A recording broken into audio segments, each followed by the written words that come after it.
Dans le monde du e-commerce, on est sans arrêt bombardé de nouveautés, n'est-ce pas? On entend parler de headless, de microservices, des termes qui sonnent super bien, qui promettent monts et merveilles.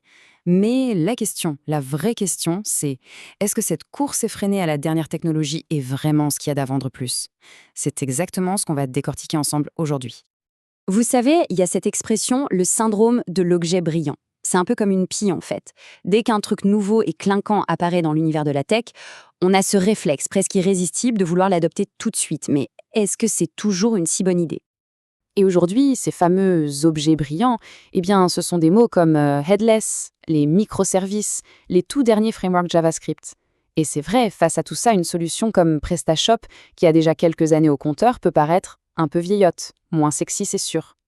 Et c'est justement là que se trouve le piège. On a tendance à faire cette équation, un peu trop vite, nouveau égale meilleur.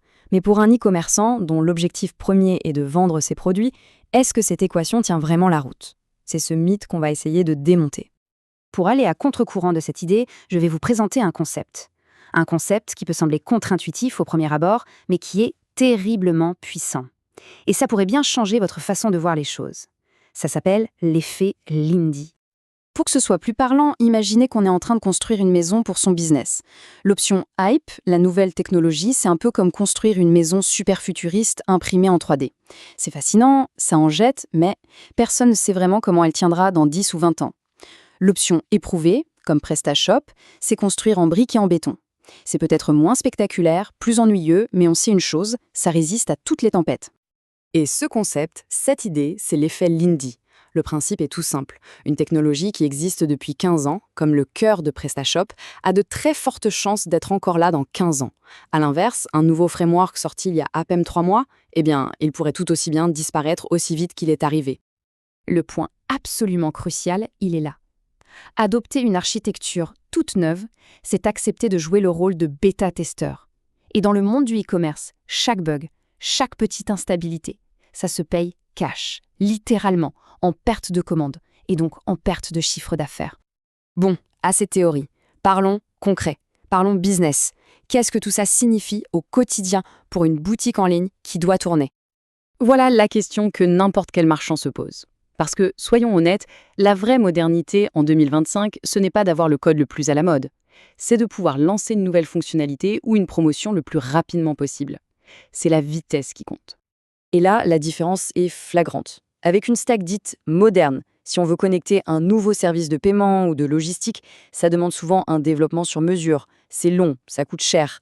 Avec PrestaShop, il y a de très très fortes chances qu'un module qui fait exactement ça existe déjà. Il est prêt à être installé en quelques clics. C'est un avantage en termes de vitesse et de coût qui est juste massif. Et puis, il y a la réalité du terrain, celle du recrutement. PrestaShop, ça tourne sur PHP. Et PHP, c'est le langage qui fait tourner 77% du web. Qu'est-ce que ça veut dire en clair? Ça veut dire que trouver des développeurs compétents, c'est simple et c'est abordable. C'est ni plus ni moins qu'une assurance vie pour une entreprise. D'accord, mais on pourrait se poser la question, si une plateforme est si stable, est-ce qu'elle ne risque pas de stagner, de devenir un dinosaure? Au contraire, voyons comment PrestaShop arrive à évoluer de manière intelligente sans tout mettre par terre. La philosophie de PrestaShop, ce n'est pas la révolution à tout prix, c'est la modernisation progressive. L'idée, c'est d'avancer, d'intégrer le meilleur des nouvelles technologies, mais sans jamais casser ce qui fonctionne déjà pour les milliers de boutiques qui l'utilisent. Et cette stratégie, elle se décline en 3 étapes clés. D'abord, on intègre petit à petit Symfony, qui est un framework PHP de référence, pour moderniser le cœur du système. Ensuite, et ça c'est absolument crucial, on maintient la compatibilité avec le passé. On ne force pas les marchands à tout refaire. Et enfin, on s'ouvre aux innovations comme l'IA via des API qui viennent se brancher sur ce cœur stable. Ce qui nous donne au final une architecture hybride. À l'intérieur, on a un cœur ultra solide et fiable, en PHP et Symfony, qui gère parfaitement les commandes, les paniers, les taxes, tout ce qui est critique. Et à l'extérieur, on a une périphérie innovante, qui permet de connecter des services de pointe, des moteurs de recherche intelligents, des recommandations de produits basés sur l'IA. Bref, la stabilité n'empêche pas l'innovation, bien au contraire, elle la rend possible et sécurisée. Alors pour résumer, quels sont les avantages bien concrets de cette approche, de cette vieille tech si on veut? On peut les lister en 5 points clés. Premièrement, un coût total de possession qui est bien plus faible, tout simplement parce qu'il y a moins de maintenance complexe. Deuxièmement, on garde son indépendance. On n'est pas pieds et poings liés à une agence hyper spécialisée, rare et donc très chère. Troisièmement, de très bonnes performances pour le SEO dès le départ. Quatrièmement, des fonctions de base, comme la gestion des taxes ou des devises, qui sont ultra fiables après 15 ans de test. Et enfin, et ce n'est pas rien, une communauté immense pour trouver de l'aide et des solutions à n'importe quel problème. Je crois que cette phrase résume absolument tout. Pendant que certains passent leur nuit à corriger les bugs d'une architecture soi-disant révolutionnaire, eh bien une boutique qui a fait le choix de la stabilité, elle continue d'encaisser les commandes, tranquillement.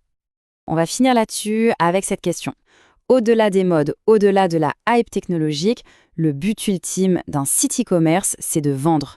Le meilleur outil n'est donc peut-être pas le plus nouveau, mais tout simplement le plus fiable.